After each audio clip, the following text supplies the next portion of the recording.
Good evening, ladies and gentlemen. This is the second episode of the LRD Talk. Fuck. Okay, this is actually the second recording of this because the first recording I deleted it. Oh man, there was a lot of juicy stuff in there. But oh shoot, my phone fell. Alright, that's pretty gay. What a great way to start this. What a really great way to start this shit that no one's gonna listen to. Okay, so this episode we're currently gonna be talking about Crash Bandicoot. Yes, the Crash, the Bandicoot, the marsupial with no neck.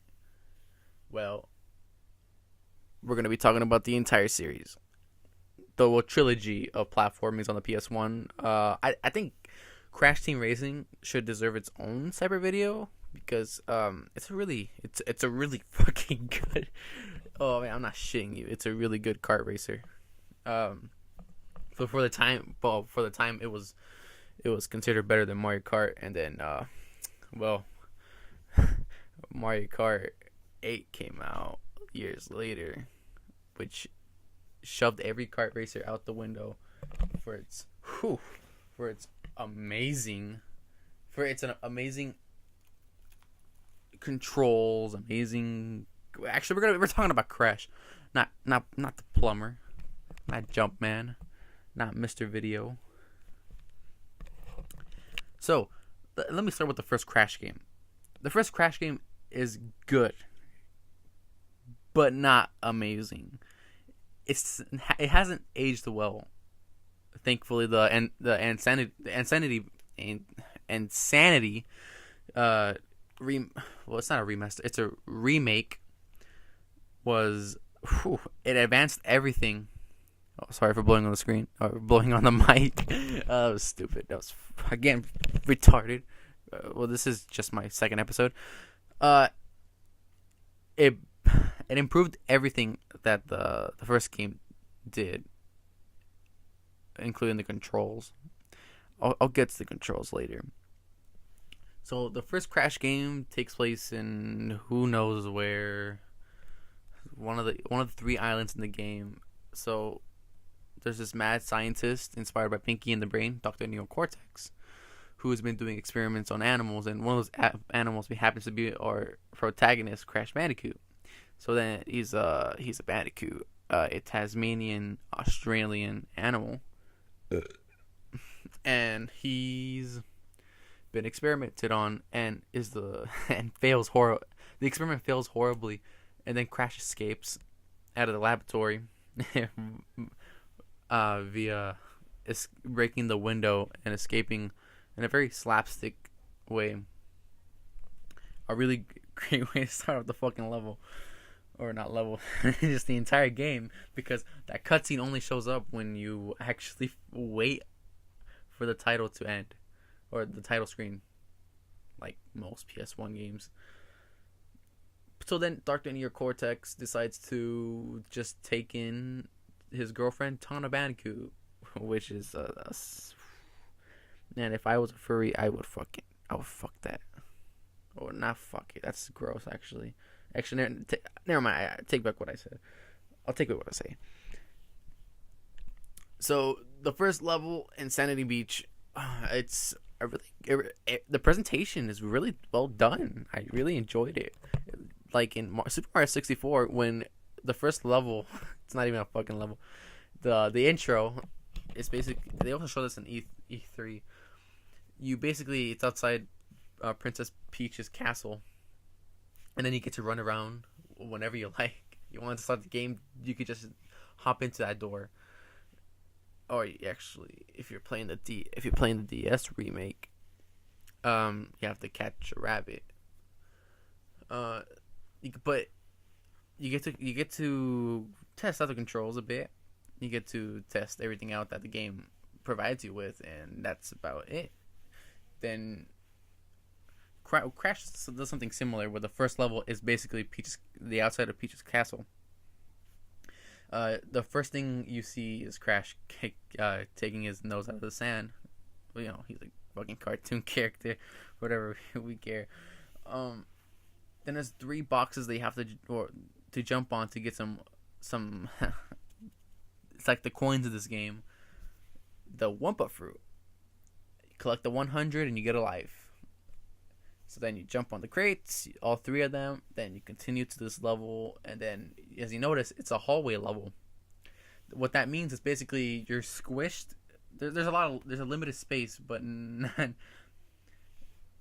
think of a hallway. Again, that's why it's called a fucking hallway level. Think of a hallway. You're just walking around. There's not a lot of space to walk because it's a fucking hallway. Same exact thing, except the level curves. And there's a reason for that because that's how the game actually loads its levels.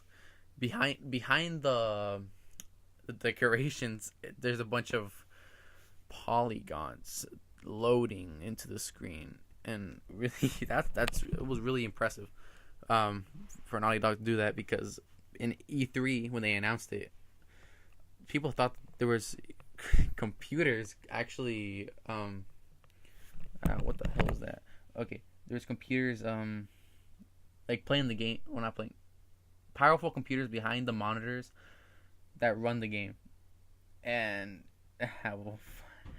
happy to know that was a false rumor, and I really and it shows the talent that were at Naughty Dog at the time. Okay, so you continue, and then you see enemies. Now this is where the controls start kicking in. Use a D-pad to control the character.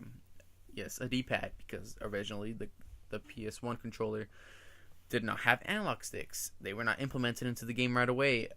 It was until the second game came out where they implemented it. And then you use, there's only 2 buttons that you actually use to like, I don't know, platform. The X button is used for jumping. Then the circle and square button are used for doing the spin attack. So when you see this crab enemy, you spin it, and you hear the most satisfying sound. Oh man, I fucking love the sound when you fucking propel the enemies into another box or to another enemy. Then you get an extra life. Oh, it's an amazing feeling, because you get this ricochet sound, like the gunshot, like. Pew! I'll probably add it in the video, or maybe not, because last video I said something I didn't do.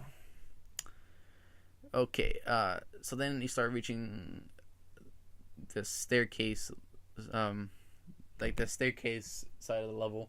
Then you see this box with this thing on it, and that's the Witch Doctor Aku Aku. It's a Witch Doctor mask, and it's basically the lives of this, well, not lives, it's like the mushrooms of this game. Get hit once, you don't lose a life, you lose an Aku Aku mask.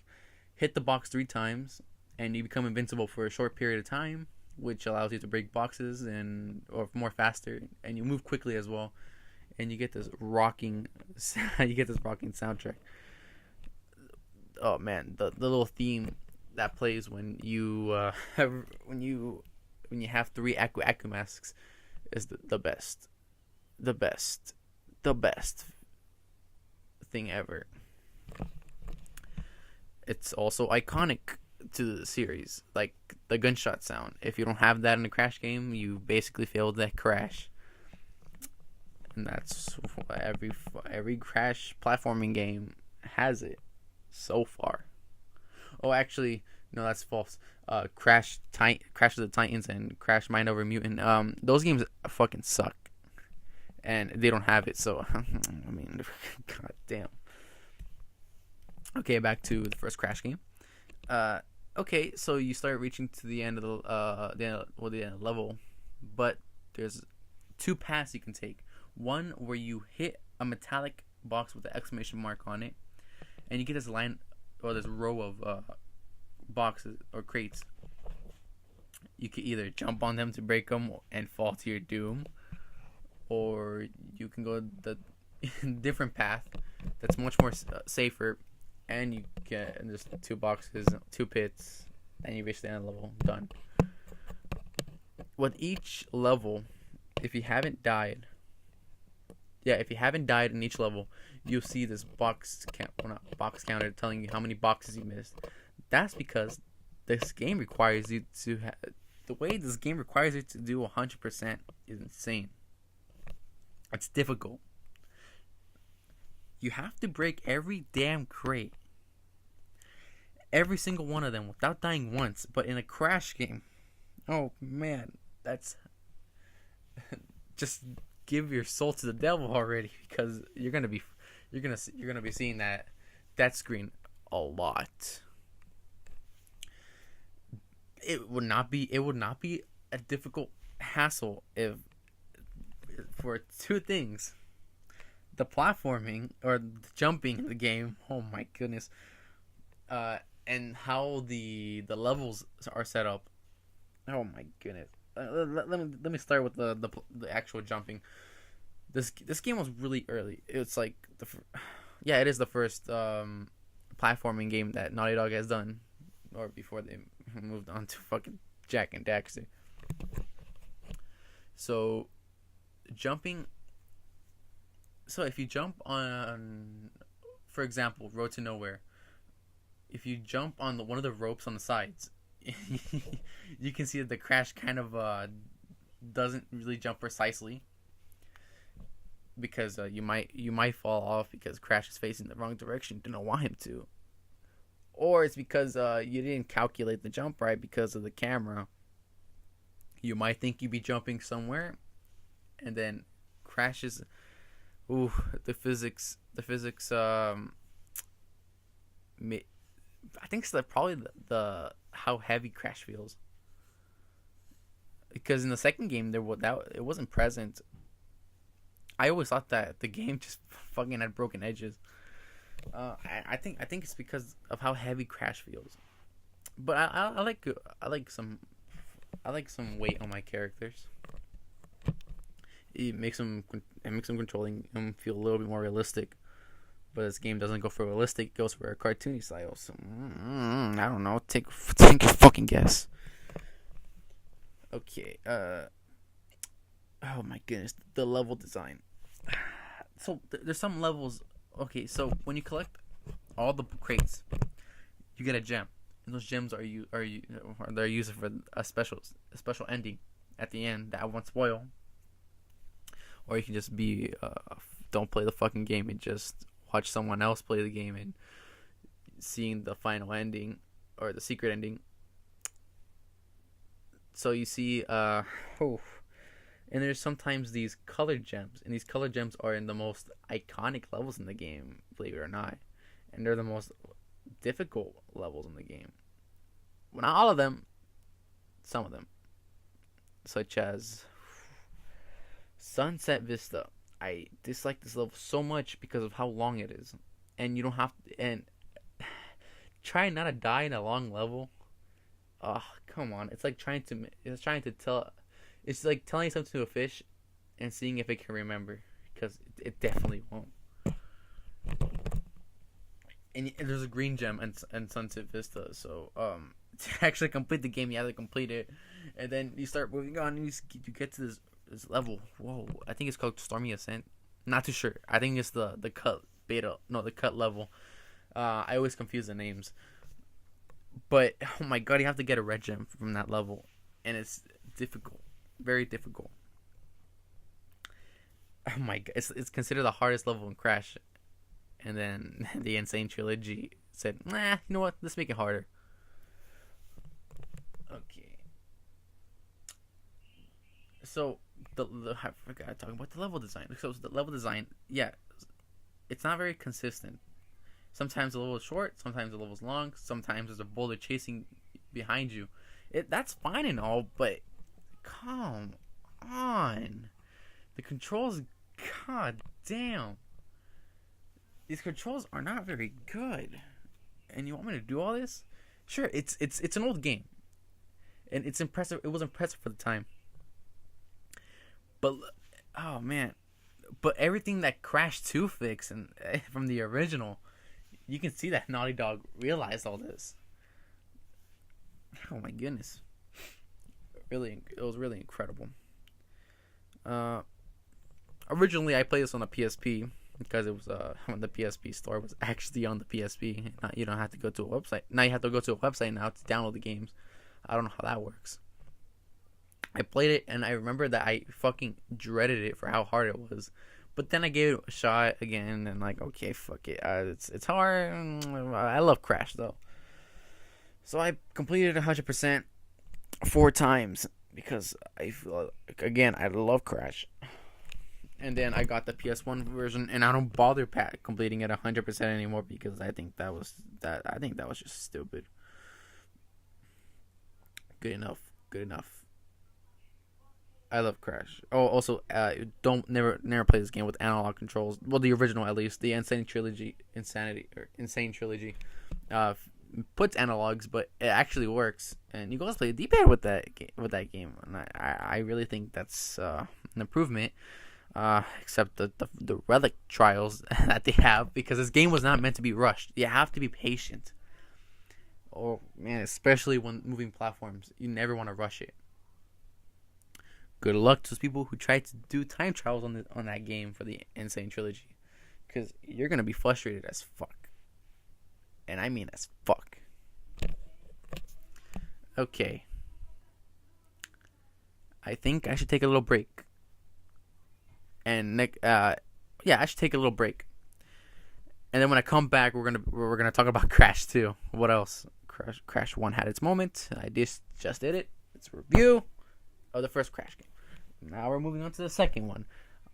I'll be right back, ladies and gentlemen. I hope you stay tuned.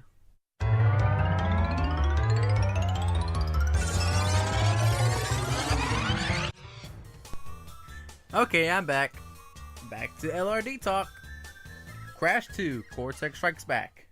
An amazing sequel to a flawed game by now. Wow, Naughty Dog stepped up their game, and they stepped it up really fucking good.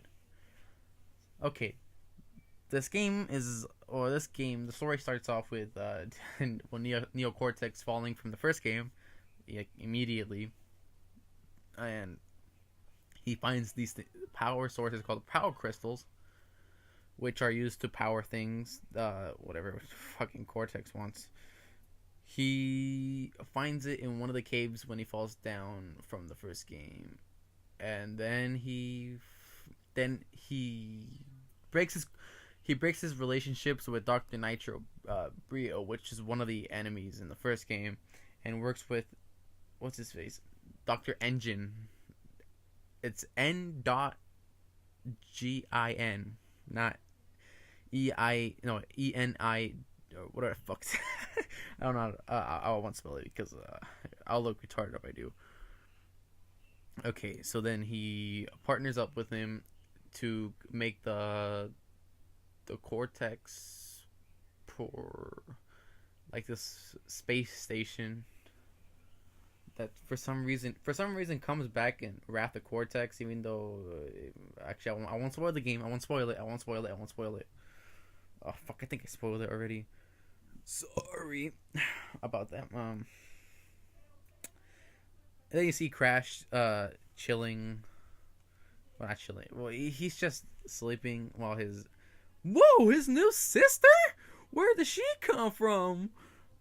Pops out of nowhere and tells Crash to get a new battery. Yes, Tana does not make a return until until a shitty Crash party game comes out, which again, it's shitty. No one bought it, and we would like to forget about that game because honestly, why would you ever remember it? Okay, so Crash obliges with Cortex. No, not Cortex. With Coco. Yes, that's Crash's sister's name, Coco. And looks for the battery in the woods. I don't know how that's fucking possible. And then Crash. Then you start doing the level usually. Again, it's an okay presentation. I definitely like the first game's presentation even better, but this is okay. Crash gets a slide ability.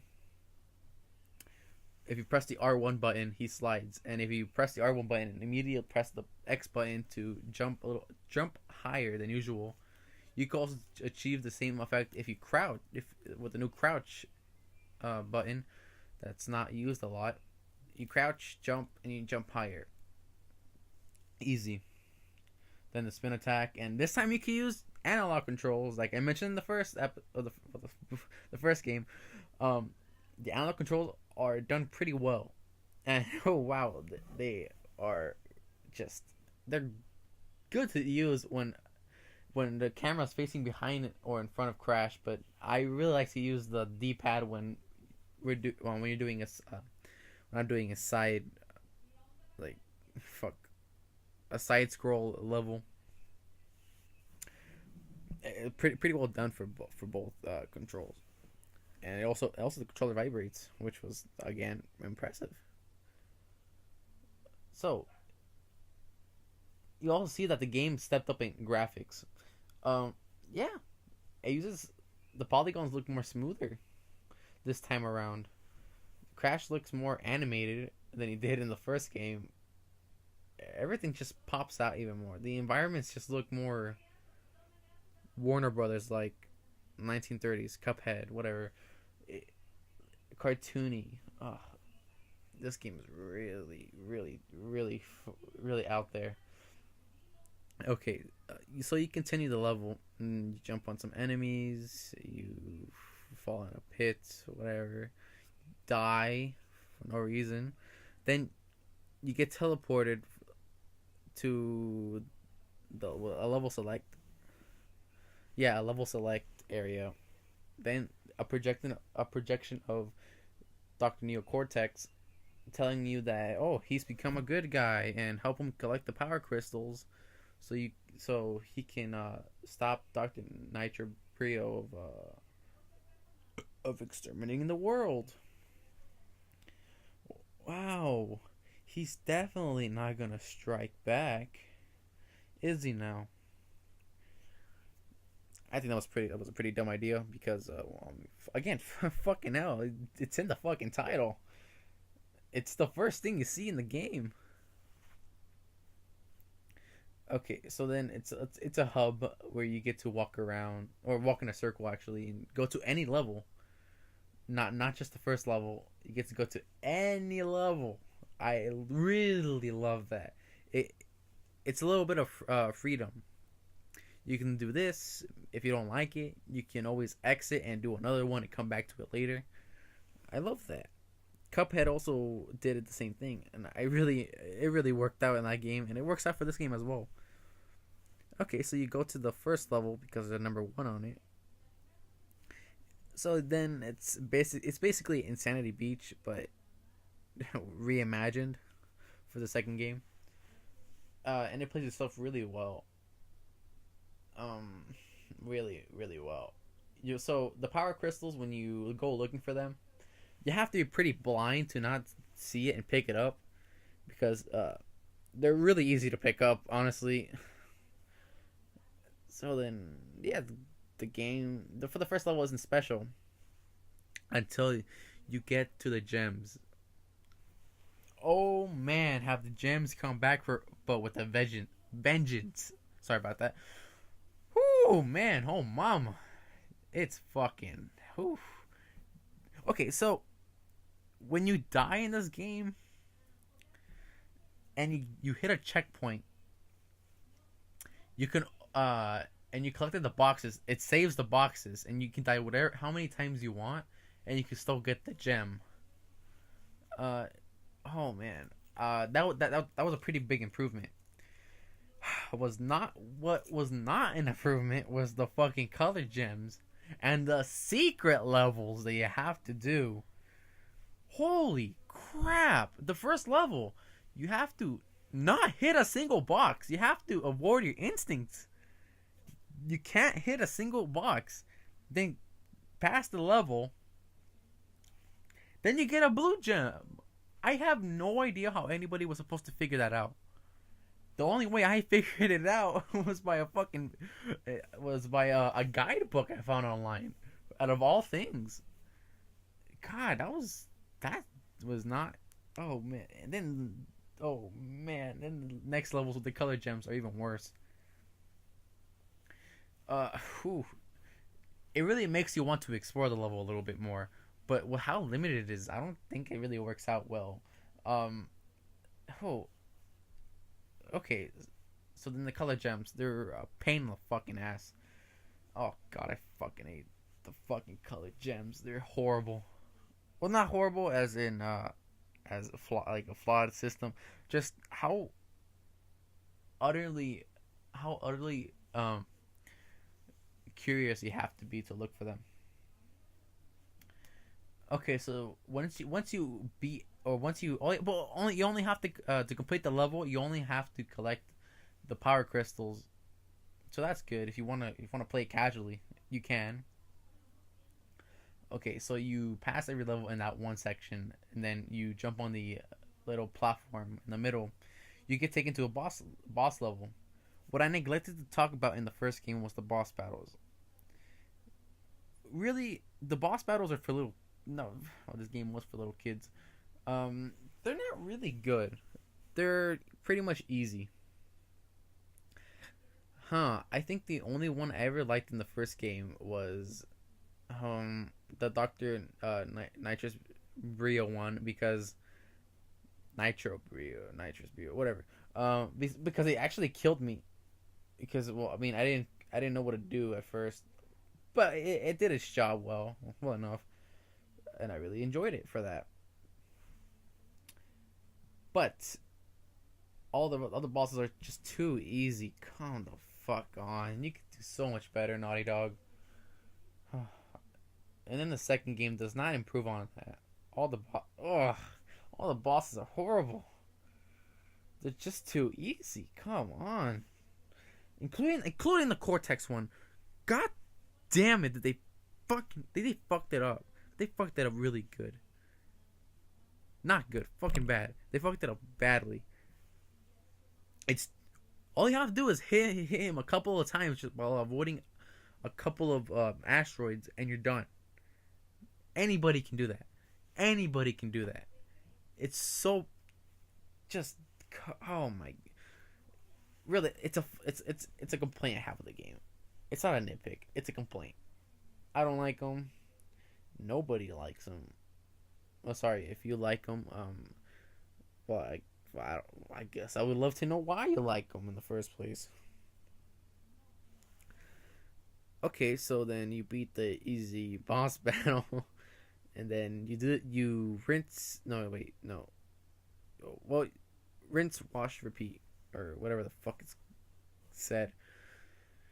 You do it with every level, and then you get to the final one. But then you get a little transmissions from Coco and Nitrous Brio telling you to not trust Cortex and collect the gems instead of the power crystals, so they can unlock a secret ending. Which again, I'm not gonna fucking spoil it because just look it up. Fuck, I'm not gonna fucking do it. Let's see. Oof, mama. Okay, a complaint I have. One level that can go eat at no, that can go fucking kill itself. Cold Hard Crash. And the title really exemplifies why it's fucking bad. Collecting the gem is the most shittiest fucking way. Oh my god. It would not be bad if the ice physics were not so fucking heavy.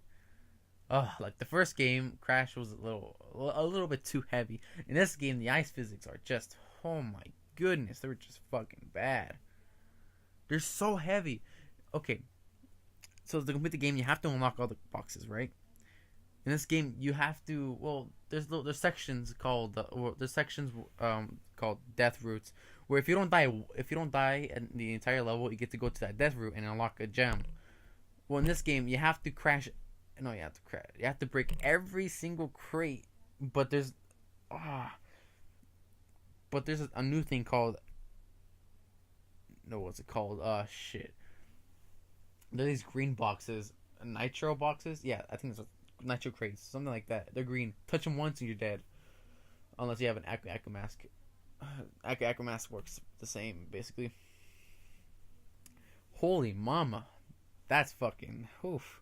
Yeah, but you have to collect 3 Aku Aku masks. You have to collect 1 Aku Aku mask from a different level. Come back to this level. You get 2 of them, and then you have to rush to the end of the level, collect the gem, then go back.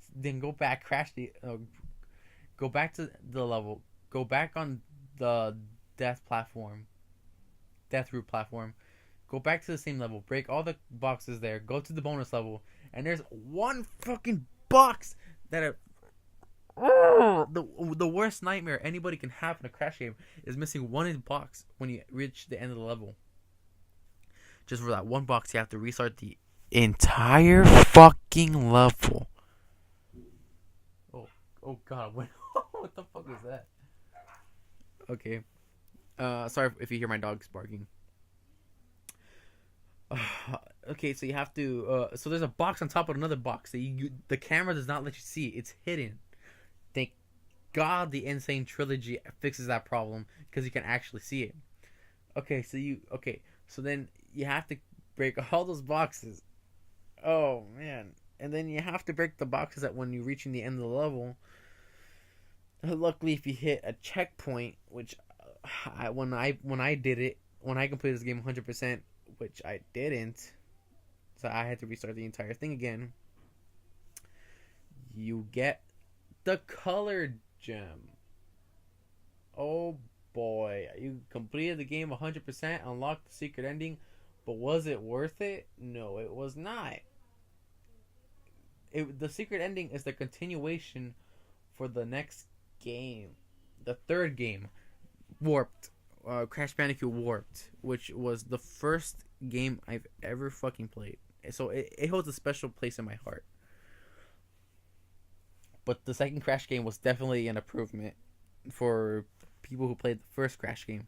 I feel like Naughty Dog really let themselves go with this one and went all out. And I really cherish this game as being just really good. It's like it's like what Uncharted. No, stupid. Actually, no, I can't. I don't want to say it.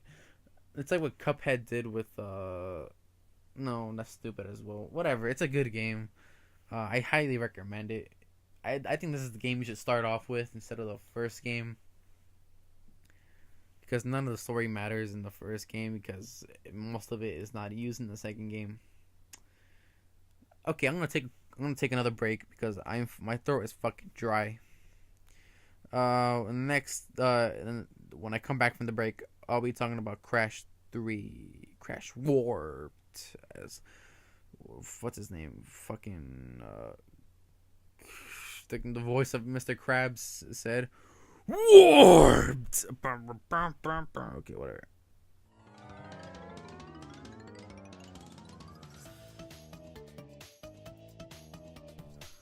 Once again, for the second time, I'm back. Time to talk about my favorite Crash game so far. Crash Warped. I think Crash Warped changed absolutely nothing from the controls, except for one thing.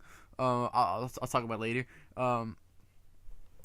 Really, Crash Warped was basically everything Crash 2 could have possibly done, and just like, let's do it more similar like that. So the story, fuck. If I tell you what happens to Cortex, okay, Cortex crashes back down to Earth, and then he destroys some kind of temple, and he releases a spirit called Uka Uka, which is Aku Aku's evil brother or twin brother. And then the next scene, you see Cortex on his knees begging to Uka Uka to he's, I guess, begging him to spare his life. And then you see another character. Then you know that that Dr. Cortex is working with him now. And then you see another character called Dr. Trophy. wait, is it called? End trophy. There you go. Yeah, end trophy. Which he can teleport, and they collect they try to collect the power crystals as well as the gems. And a new thing that I really disliked, I still dislike, the goddamn relics. I will mention I'll mention it later because it really pisses me off.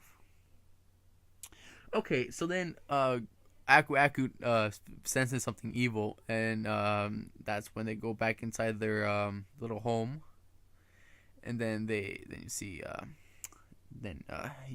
see you see they both run off to nowhere and somehow get to this area where they have time machines all of a sudden. I have no idea where they got it from. The story does not explain. They got it. They have it now. And they will abuse time. So they're gonna try and stop Dr. Cortex with it, but now with some trouble ahead. So, the first level, which is oh wow, it's actually it improves from both games' presentations.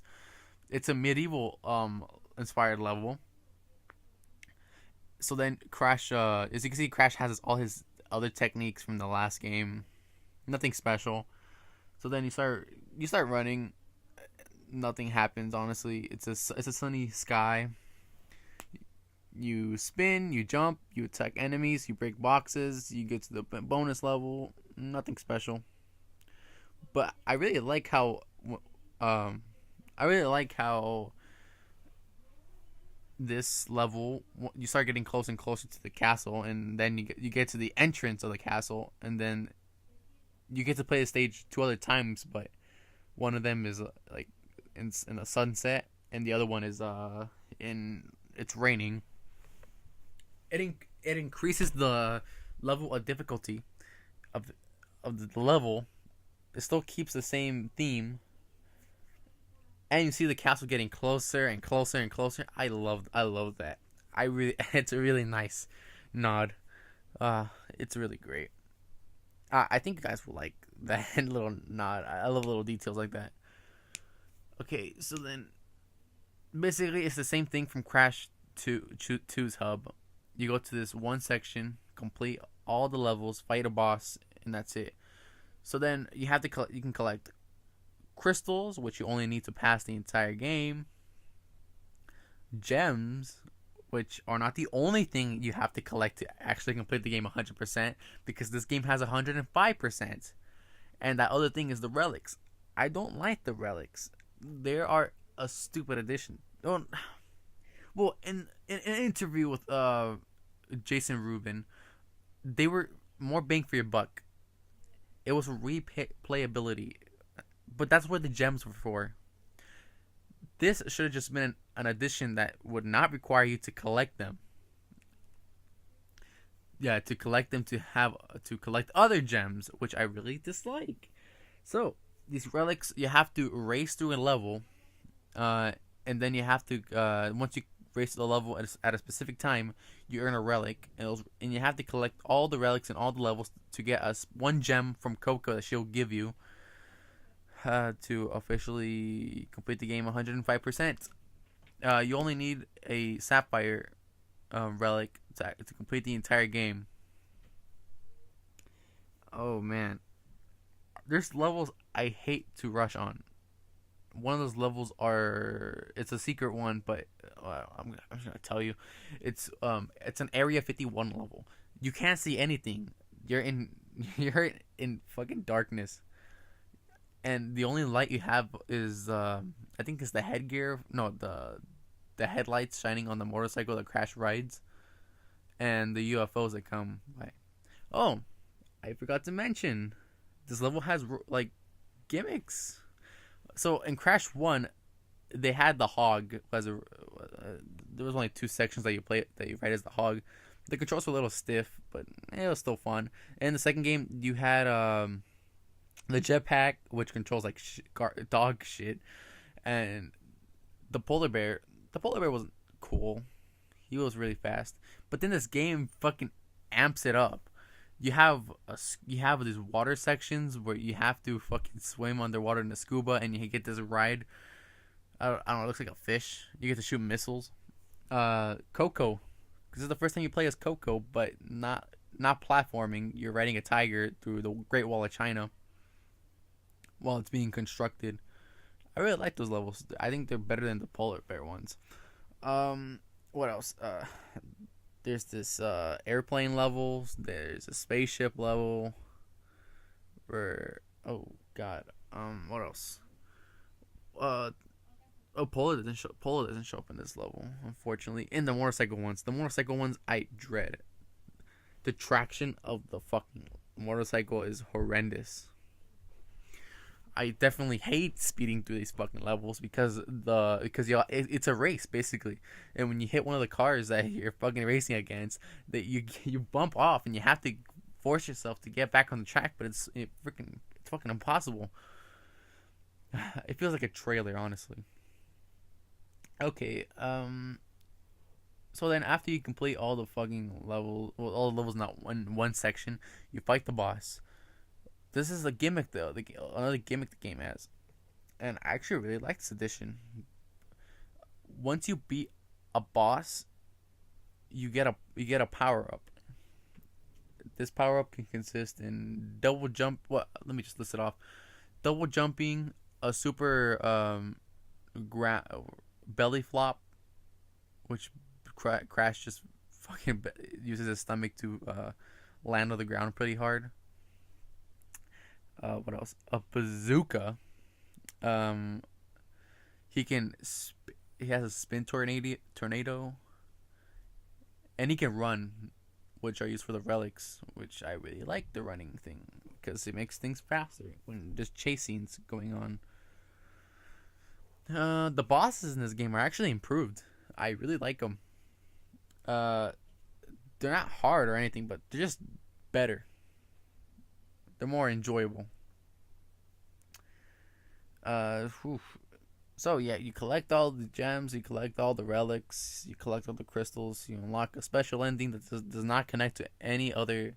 It doesn't connect to any future games. It's like the final game, the true final game, I guess.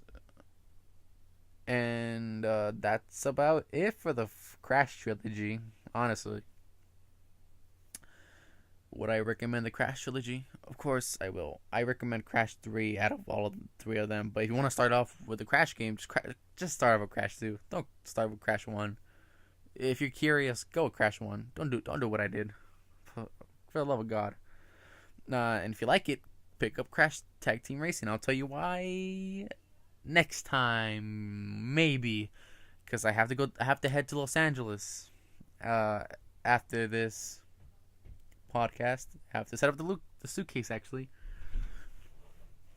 So I'll see you in the next episode of the LRD Talk. Also, you can check out my Instagram. I don't post much. I only post updates or some shit like that. Memes, probably, maybe, quite possibly. Nothing too exciting. And I have a SoundCloud if you don't like using YouTube, which I did yesterday, but I forgot to mention in the beginning of this video because I was already recording. Okay, I will see. Okay, that was my mom. Sorry. All right, I will see you, ladies and or mostly gentlemen, later.